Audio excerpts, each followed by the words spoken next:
Hello gamers, and welcome to another edition of Magehammer's. Tonight on Magehammer's Game Table. I'm Magehammer, and tonight I have yet another Song of Blazing Heroes battle report for you. There was a request on the comments to see the dice glowing, so that's how we're starting out today's video. There you go. Now on with the show.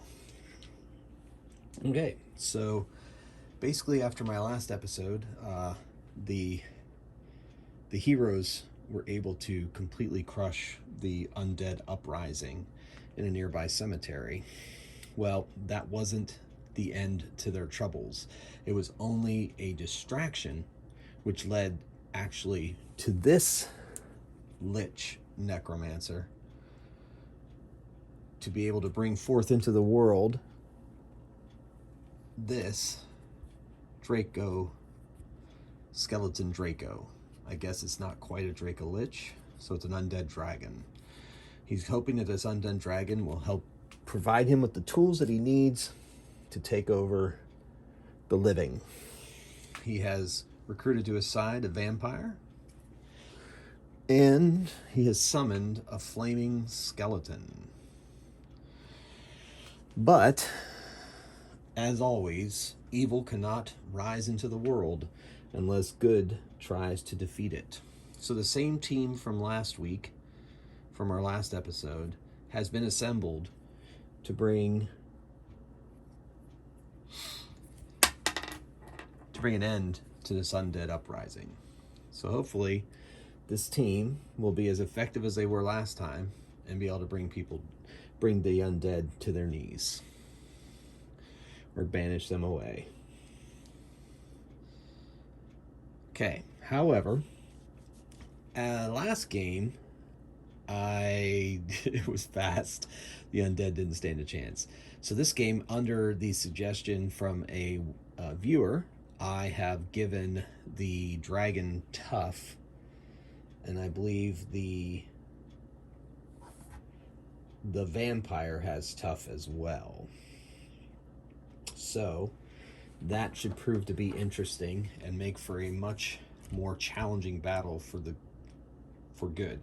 What tough does in this game, for those of you who don't know, is if they get a kill result on a tough creature, the creature is not killed. Instead, its quality goes up by 1, and once the creature's quality hits 7, then it's defeated and taken off of the board.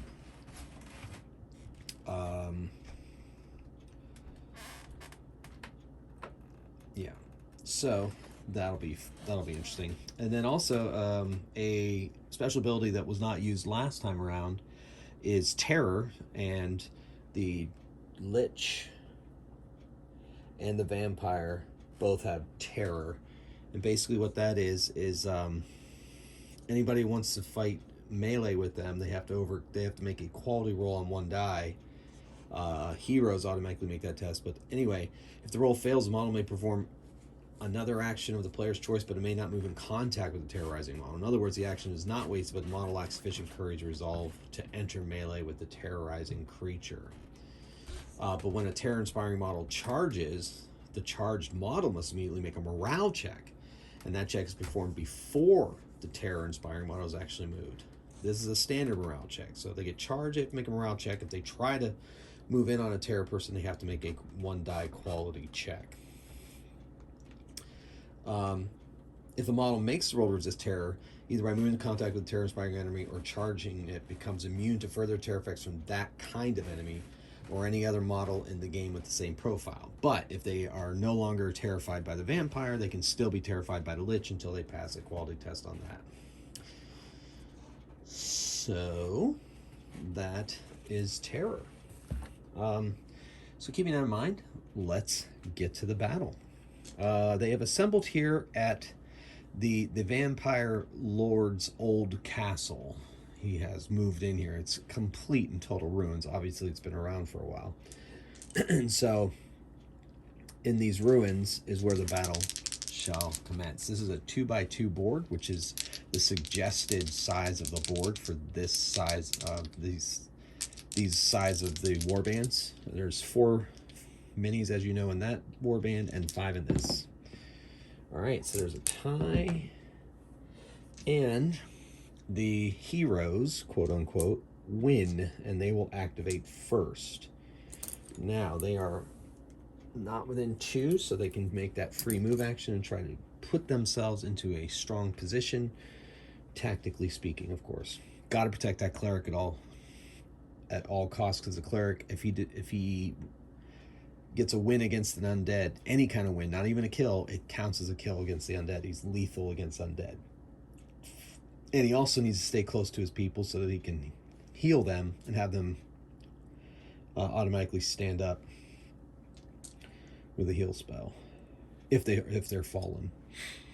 Okay, so let's see where we want to go here. All right, we'll move up the halfling veteran. He's a short stick, of course, because he's a halfling. The crossbowman wants to move into a covered position, be able to provide missile support, so he easily moves up there. And the heavy, he only has slow move because his armor is so powerful. We're going to send him off to the side here as well. And then the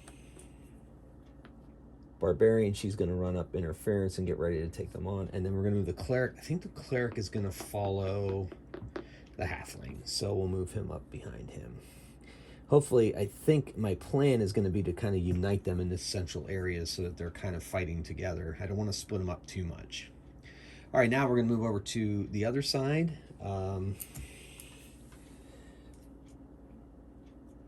So the lich and the skeleton, well, that's close. The lich and the skeleton can activate with a free move, but the other 2 miniatures cannot. So the skeleton's going to move up 1, and the lich is going to move up. Now, from now on, I'll have to activate them because I'm sure they're close enough. The vampire, however, has to activate. He activates on a 3, and he gets 3 activations. Awesome. So he's going to go straight up the middle. He doesn't care. He's going after the heroes. 1, 2. And he's going on that halfling.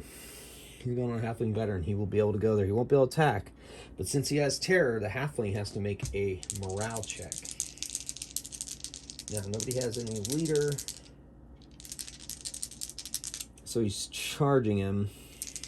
Not quite in contact with him. Ouch, the halfling veteran fails 2 of them. So he has to immediately run away.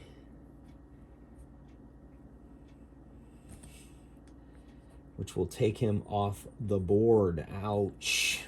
Yeah, pretty sure. I mean, I guess technically I could try to go this direction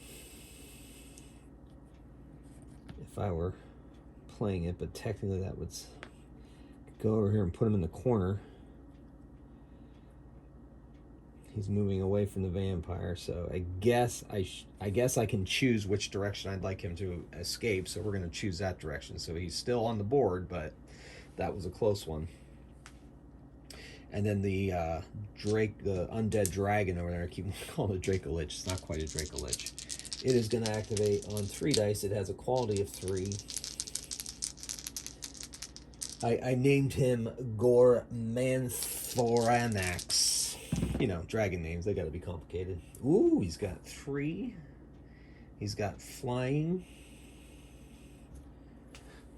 So he ignores terrain.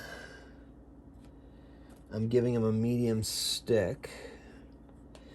And he's within, so he's on to the barbarian and he attacks. He's got enough actions for an attack. So he has a combat in it. Wait, he does not have terror though. But he's big, so that gives him a +1. He is also tough. So he has 4 combat. And he has that makes him a 5 combat. Our barbarian, she has a 3 combat.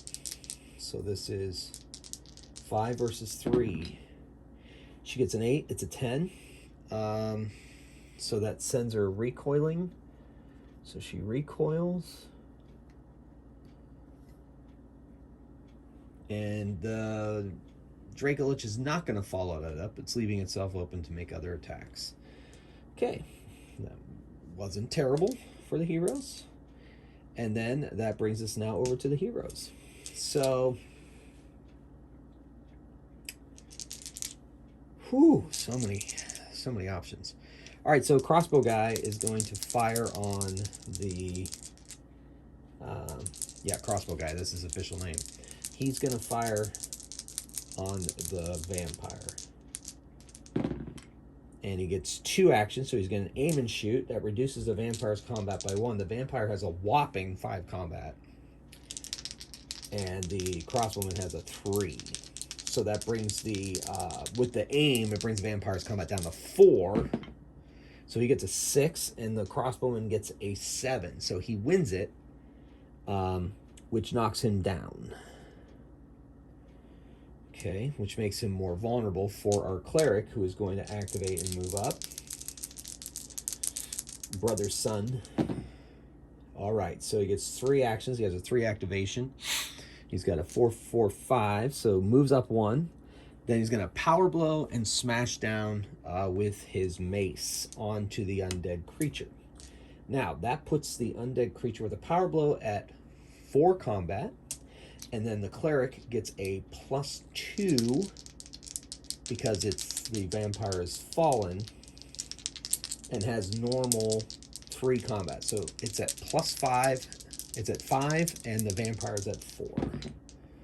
He's got a 6, 9, which, even though the vampire is fallen, he still causes the cleric to recoil after that battle.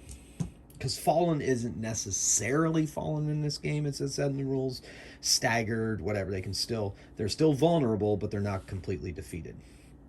All right, so that didn't go quite as well as the cleric would have liked, but it was good teamwork between them. We're going to move over there before we activate the halfling veteran. We're going to move the barbarian. She's going to move up. So 2 actions. So she moves up, and she's going to attack now. She has a 3 combat. It has a 5, essentially, effectively a 5 combat because it's big. She gets a 5, it gets a 10. That doubles her roll, so it ripped her to shreds, or at least, killed her. So that isn't great for the heroes. So our heavy fighter will attempt to move up on the Undead Dragon. He has a 3+ quality, so that's pretty... No, he has a 4+ quality. Oof. Maybe we should do the halfling veteran first. Nope. Let's do the heavy infantry. All right, 2 actions, a 6, a 5, and a 2, so we've got 2 actions. He has a short move because of his armor, and because of that terrain, he's not going to be able to come into contact with the Draco. Or he can, but he's just going to have to move up on it. But he's not going to be able to attack. And that's okay. We're going to keep it that way. Maybe keep that dragon in check. But the dragon, technically, with flying, has free disengage when it tries to fly away from something that doesn't have flying. All right, and finally, the halfling veteran. And it gets 3 actions. So he kind of pulls himself together. Moves 1. Moves 2, not quite enough to get, and he's going to move in on the vampire. To do so, he must make a quality check. And now he is no longer ever afraid of that vampire for this whole fight. And is in contact with the vampire. All right, so that's turn over to the undead. We are going to activate... We're going to try to stand up that vampire. It has a 3 quality. Gets 2 activations. So it stands up and it tries to attack the halfling. All right, it has a 5 combat. The halfling veteran has a 3 combat. So this is 3 versus 5. And the halfling, nice, gets a 9. And the vampire gets a 7. Puts the vampire back on its back. That may come in handy this next round. All right, over there, the Undead Dragon. He's in combat. He wants to crack open this can and eat the human inside, and gets 2 activations, a 5, a 4, and a 1, but the 2 activations. So it's going to power blow and attack, which reduces the heavy infantry's combat from a 4 to a 3, and it itself has a 5 combat because it's big. So 9 and 6. So it wins, and it knocks the heavy infantry on his buns. I think I was supposed to do a power blow, even if I did a power blow. Yeah, no, I did the power blow. Yep, good. So not enough to double, but it does put the, because the Undead Dragon rolled an even number, it puts the heavy infantry in a vulnerable position. Now moving over to the, let's go with the skeleton. The flaming skeleton activates on 3+. Ooh, only 1 action. It has a long shot with its, it can throw fireballs, but it's just out of range, and it can't shoot at the halfling that's in combat with its ally. So instead, it's going to move into a more advantageous position to be able to toss fireballs at the enemy. So that's its 1 activation. Because it switched over with 2 1s, the turn switches, and the necromancer has to wait till next time around. All right, well, this is going to be huge for the heroes. The cleric, I'm going to activate the cleric. Okay, so it acts at 2 actions, moves up, and attacks. Now, adding himself to that melee, because the vampire is now in combat with 2 opponents, that puts the vampire's combat at 4. Then the cleric gets a +2 because the vampire is vulnerable, fallen. So the vampire is rolling a 4, and the cleric is rolling a 5. So it gets an 11, and it gets an 8, which beats it, which is lethal, plus he's fallen lethal, so that increases the vampire toughness up to 4. So it rolls on a 4 now. I'll mark that with a die over on the character sheets that I have prepared here. So, to remind myself. Okay. Then, the halfling veteran is going to take a shot. Same thing. The vampire has a 4 combat, and the halfling veteran has a 5. Halfling veteran gets 10. The vampire gets a 6. So the halfling wins, and because the vampire is vulnerable and fallen, quote unquote, it takes another blast to its quality, making it a quality of 5 that it must use to activate. Now, the crossbowman is going to try to shoot the skeleton. Can you see it? I don't know. I think you can just barely see it over that wall. So we're going to activate him and see what happens. No, I better stand up the heavy infantry over there. We're going to go. Oh, 1-1-2. He doesn't activate at all. He's in real trouble. Okay, so just in case, the undead are going to go. The vampire is going to attempt to stand up. It activates on a 5, though. Whew. So if it rolls 2 failures, it could turn over the side. So we're just going to roll 1 die so it can't fail and hope to roll a 5 or a 6 to stand up, and it doesn't. So it's still vulnerable. Now the Undead Dragon, oh my goodness, 1 and 2 does not activate, and it turns over the side, so the cleric is going to attempt to kill the vampire. No, the halfling's going to do it first. So the halfling's attacking on a 5, and the vampire's a 4. He's got a 9 and 10. Actually, the vampire wins and sets the halfling veteran as vulnerable. Well, cleric's going to attack anyway. I believe a fallen does not count for multiple opponents since he no longer is able to be a threat currently. Let me double check that. Outnumbered. Fallen adjacent models still count. Never mind. He still counts. Excellent. So he's still an active participant even though he is on his back foot. So the cleric does attack on a 5 while the vampire will be fighting on a 4. Oh, 8 for the vampire, 6 for the cleric, which sends the cleric down. This vampire obviously is very tough to take out. Well, that brings us over to... Should I try to stand up to heavy infantry, or should I get this crossbowman over there to try to stab down on the vampire with his... Yeah, let's activate the crossbowman. He activates on a 3. Great, he's got 3 actions. So he's got to move out 1, move up 2, and then attack with the 3rd action. He has a 3 combat, so that makes it a 5 combat. Now the vampire is down to a 3 combat because it has 2 beyond the first opponents fighting with it. Man. Okay, so the crossbowman gets a 5 and the vampire gets a 9, or not a 5. Gets plus 5, so that's an 11 versus the vampire's 9. That vampire's really trying to hold on. But anyway, he beats him since he's vulnerable. He's up to a 6 quality. If he gets 1 more, he is dead. And now we're going to try to activate the heavy infantry over there. He activates on 4. Yes, so he stands up. He can do a power blow with... He gets 3 actions. So he's going to try to do a power blow and attack that Undead Dragon with his polearm.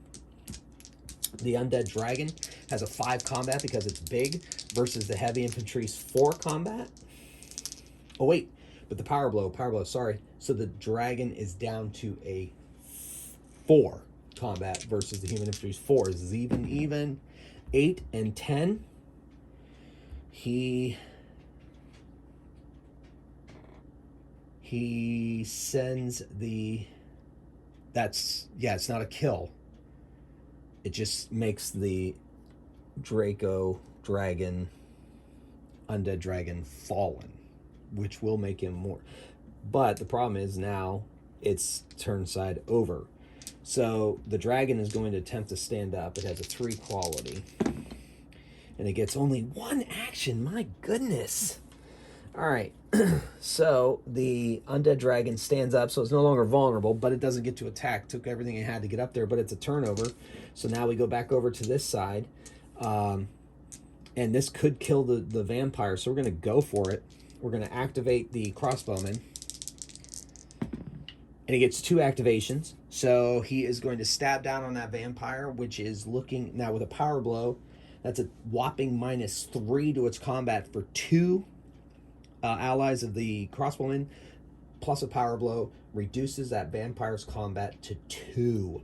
So the vampire is rolling a 2 on combat, while the crossbowman is rolling for a 5. Man, he really rolls well. So 9 versus 8, that's enough, and that finally takes the vampire out of the game, making it a 7 toughness, and he goes down. Now we're going to try to stand up the cleric. It's 3, so he stands up, and he is going to use his ability. I don't know if that's 2 actions or 1 to be able to heal that halfling and get him to stand up and no longer be. Spend 1 action using healing power. Yep. So he brings him up. So that's 1 less action the halfling's going to have to do when he activates here. He's going to activate and go after that skeleton. He works on 4, so unfortunately he only gets 1 action. But he's going to use it to go after the skeleton, go and engage with that skeleton. Does not have terror, so he doesn't make the roll. Back over to the undead side.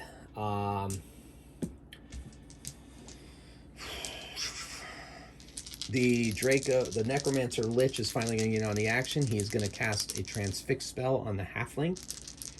That'll probably be about a medium spell, so you'll need to get a 2 power spell.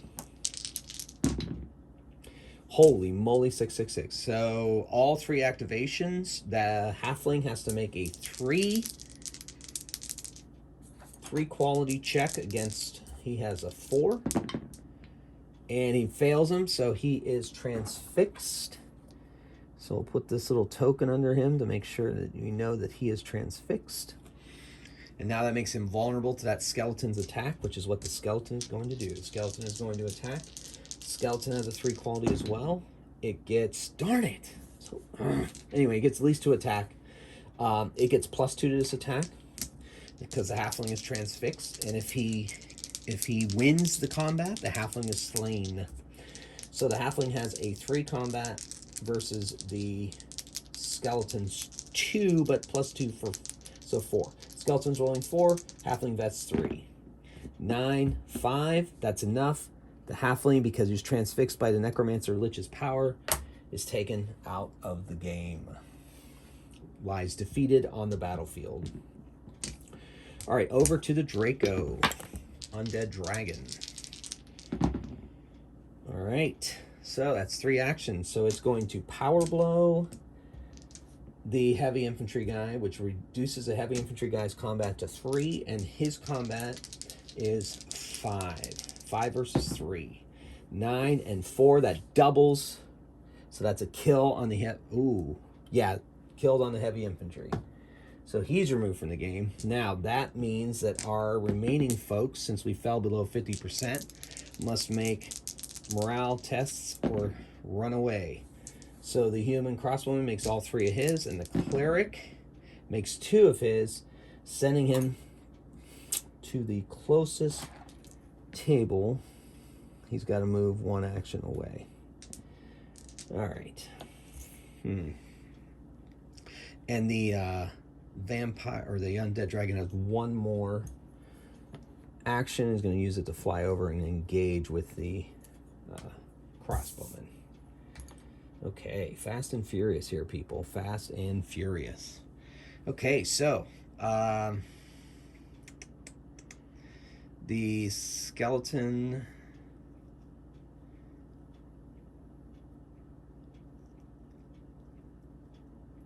font, yes. Okay, good. So that's it for the undead. So now the undead are below, no, not below 50%. Yep. So the undead now are acting. We're going to activate the skeleton at 3+, try to get in there and really... All right, so it gets 2 actions. Gets 1 move in, and then it also is going to fight. So the crossbowman has -1 to his combat because it has an ally of the attacker, so he's at 2 combat, while the undead flaming skeleton is at 2 combat. So 2 and 2. Woo! So 2 and 2, so 8, 8. So no damage either way. Nothing happens, no effect. And that brings us to the undead dragon now. Will activate. Right? Is that, I'm doing that right?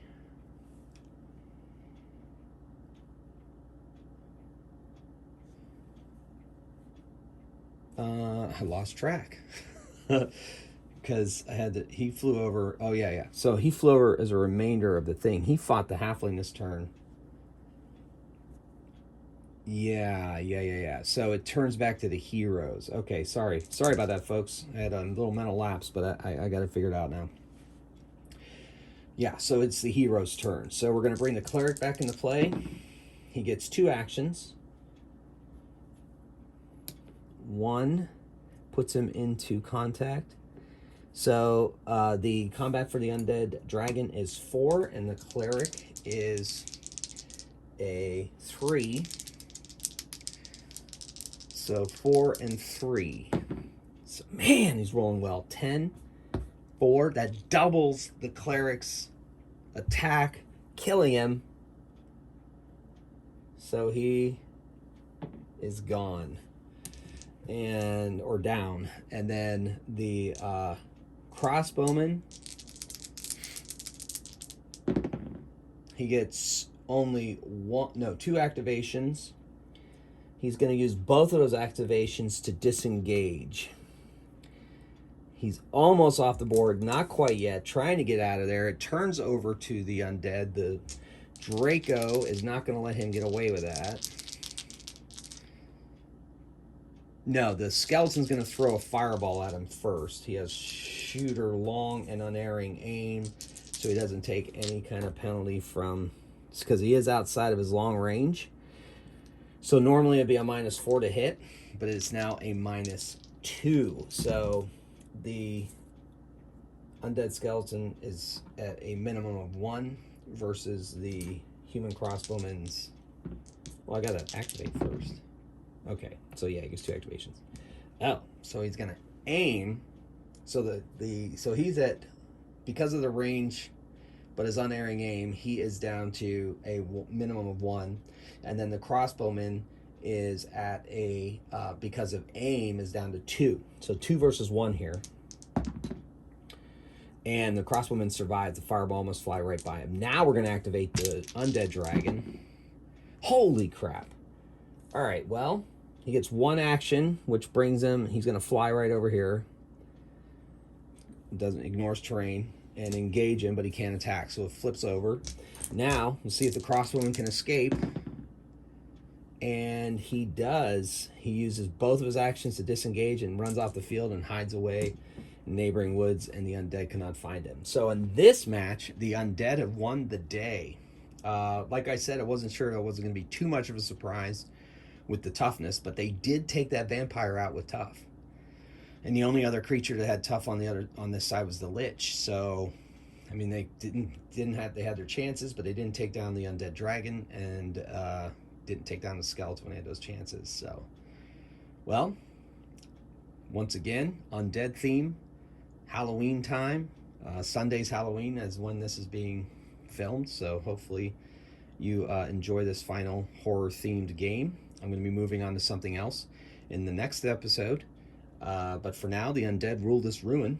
And I would like to thank all of you for watching. Once again, thank you for all your support. I'm enjoying our discussions in the chats, comments section. So I appreciate that. I like engaging with you guys. I like playing games. And I like sharing with other people. So until next time, folks, thanks again for watching. Keep rolling those dice and playing some games. Magehammer out. Thank you.